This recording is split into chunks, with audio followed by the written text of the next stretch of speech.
અકબર બિરબલની વાર્તા। બિરબલે ચોર પકડી પાડ્યો।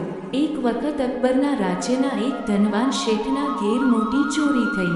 ખૂબ જ માલમત્તા લૂંટાઈ ગઈ। શેઠને તેના નોકરો પર શંકા હતી કે કોઈ નોકરે જ આ ચોરી કરી છે। તેણે અકબરના દરબારમાં જઈ તેની ફરિયાદ કરી। હવે ચોરને શોધવો કઈ રીતે? અકબરે આ જવાબદારી બિરબલને સોંપી।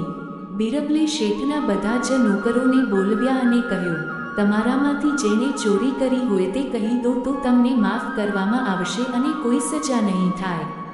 પણ કોઈએ પણ કબૂલ ના કર્યું। બિરબલે એક સરખી લંબાઈવાળી લાકડીઓ મંગાવી દરેક નોકરને એક એક લાકડી આપી અને કહ્યું, તમે આ લાકડી ઘેર લઈ જાઓ અને મૂકી રાખજો। જેણે ચોરી કરી હશે તેની લાકડી 2 ઇંચ લાંબી થઈ જશે। બધા લાકડી ઘેર લઈ ગયા। બીજે દિવસે બધા લાકડી લઈ પાછા રાજ દરબારમાં આવ્યા। લાકડીની લંબાઈ માપી તો એક નોકરની લાકડી 2 ઇંચ ટૂંકી હતી। બિરબલે તે નોકરને પકડ્યો અને અકબરને કહ્યું, નામદાર, આ નોકરે ચોરી કરી છે। તે નોકરને બરાબર માર પડ્યો। તેણે કબૂલ્યું કે તેણે જ ચોરી કરી હતી।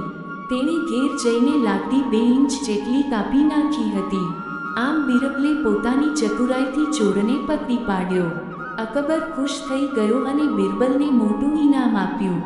શેઠે પણ ખુશ થઈને બિરબલને અનેક રત્નો અને હીરાઓ આપ્યા।